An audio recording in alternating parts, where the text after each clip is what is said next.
My boyfriend and I have been together for 2 years now. Every year at the end of summer, my boyfriend's family has a beach trip. They have a cute cottage that they go to visit a few times a year. Last year I was unable to join, but this year I was able to make it.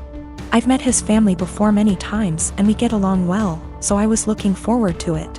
While I was packing, I was sure to include nicer dresses in case we went out and even included a more modest bikini than I would usually wear. This one is still a bikini, but is full coverage unlike my others. I know his family can be a little more conservative, so I kept that in mind when packing. I even went over everything I packed with my boyfriend. On the trip was my BF and I, his younger brother, his older brother, his sister-in-law, and his parents. The first day went by really well. Our flight didn't have any issues, we unpacked, got settled, and all went out for dinner. The next day we had planned to go out on the boat. So I put on my bikini and had a cover up. No one said anything to me as we were leaving, or even when we were on the boat. I spent the whole day in my bikini without a single comment. It wasn't until that night I realized people had an issue with it. We were all drinking on the boat, with the exception of my BFS sister-in-law because she's pregnant. And we continued drinking when we got back. So after dinner, we were all pretty wasted. When we were talking about our time on the boat, my BFS dad made a comment about how everyone was staring at me because of my slutty bikini. I was embarrassed and just laughed it off, but then everyone else chimed in to comment on it. His mom laughed and said it was fine, that she would wear nothing if she were young again. But then his younger brother said that I basically was wearing nothing. I defended myself and said it was the most conservative suit I had. And then his older brother said that it didn't leave anything to the imagination. And that if he were single, he would have tried to steal me away. That comment made me pretty uncomfortable, and I could tell it made his wife uncomfortable too. I asked if she would wear bikinis on the trip and my BFS dad interrupted and said that she did, but it was different. My BF just laughed along with all of this, didn't even see anything wrong with it. When I told him to say something, he said that I did look like I was trying to get dick down. Well, that comment was the last straw. I went to our room. I wanted to leave early after all that. But we only had a few days, so I just pushed it in the back of my mind and kept to myself the rest of our trip. I know they were just joking, but what they said really bothered me and made me feel uncomfortable. I'm not sure why my BF doesn't get that. He just keeps saying that they were joking around. But it obviously wasn't very funny to me, so now he's saying I ruined the trip by moping around the rest of the time. I live in a not-so-well-off area. I am not well-off by any means, but I have a Wi-Fi connection. My Wi-Fi has a 4-device limit, it's the cheapest plan they have. My neighbors have a 12-year-old daughter who has to attend online classes. I know her well because she comes over fairly often to hang out with my daughter as they are friends. Her name is Shania. We live in India. Shania is an Indian name. I am also Indian. Shania's parents told her they cannot afford Wi-Fi, so she asked me if she can use mine. I agreed, and said the only condition was that she has to study hella hard and do her best. She agreed and has been using it for a while.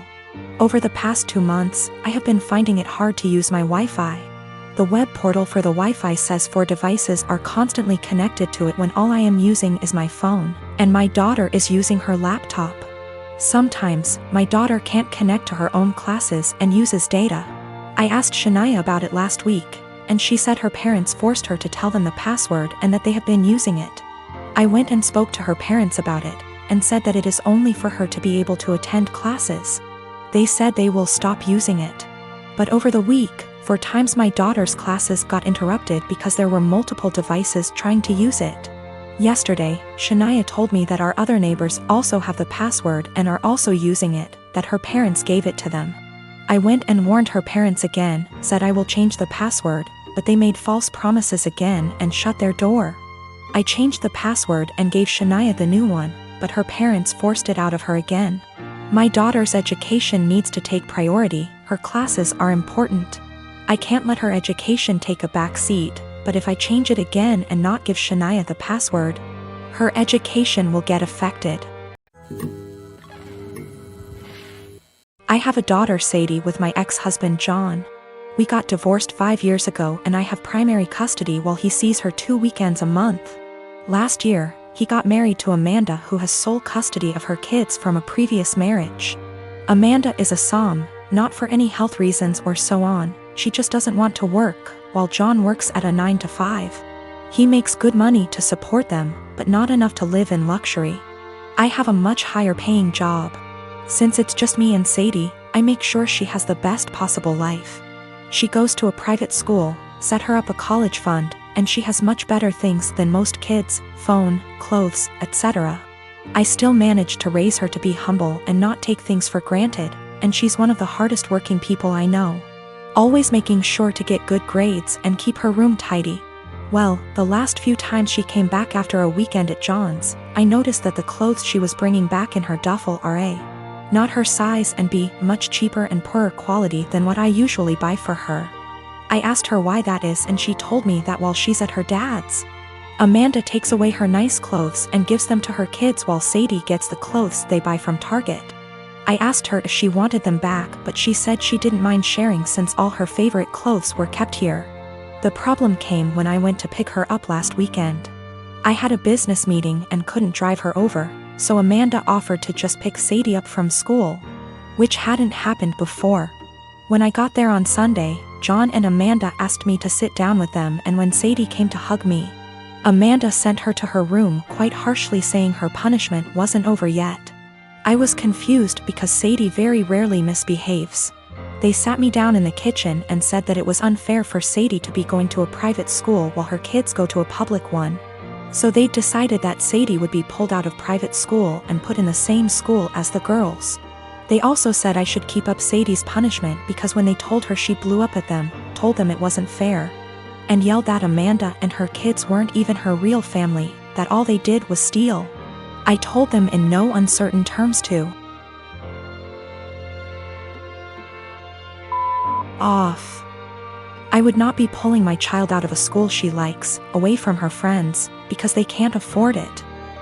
I told them they could easily make as much money as me if Amanda started working in her field because she has the qualifications, and the job market is very good. I told them their money problems are not my issue, and if Sadie's items get stolen again or they try to pull her out of school, I'll be taking this to court. They've been blowing up my phone ever since, calling me a selfish. And after telling the story to a friend, he told me I was rubbing my success in their face. But I still don't feel like I did anything wrong. I got temporary guardianship while waiting for a court hearing. We're going to try to get full custody and have John get 1 day a week of visitation, supervised for at least the first few months, and no contact with Amanda or her kids. This way, he still sees Sadie just as much and they can try to repair their relationship, but she doesn't have to go back there. All contact between us is made through emails, which are CC'd by my lawyer, and I've asked for Sadie's things back. I've talked to Sadie and we've decided that she's going to try therapy for a little while to help deal with everything that's happened. We've had the hearing and our custody arrangements been modified. Any and all decisions relating to Sadie are made by me, and me alone. John has supervised visitation once a week. And Sadie will continue in therapy to deal with all the issues Amanda and company have caused her. They tried to push for 50/50 custody split on grounds of alienation. So me trying to put Sadie against her father. But we made it clear from the start that we wanted to keep Amanda and her children away, and wanted supervision only because we don't feel safe leaving him alone as of yet, but that we were open to modifications.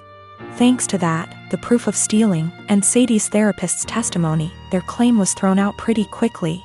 Amanda's pissed, and has tried to contact me and Sadie, but I made it clear to her that if she keeps harassing me or my daughter, I'll have to make this known to the authorities.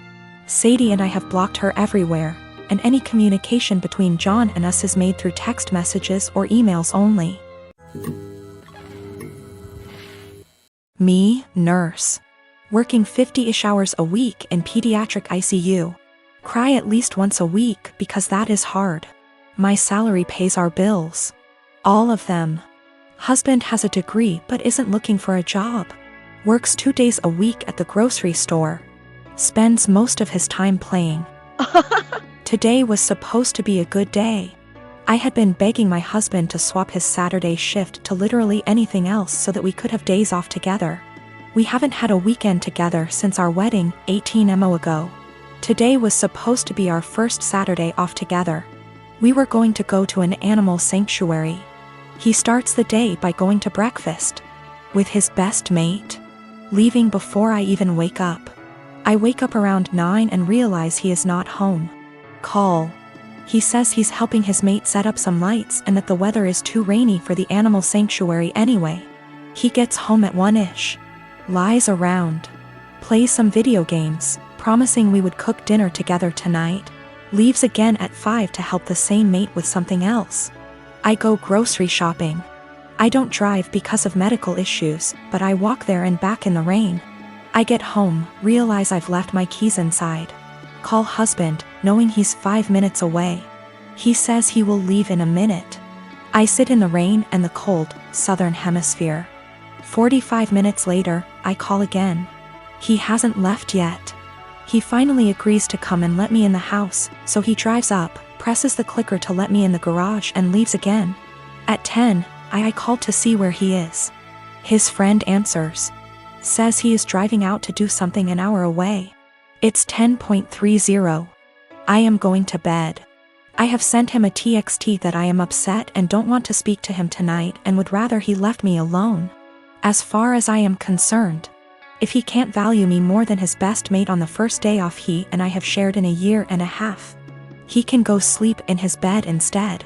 By the way, his friend doesn't work, so they hang out all the time when I am at work. He is going to be upset. And he is gonna tell his mate and his mate is going to tell him I'm being a. I am 26.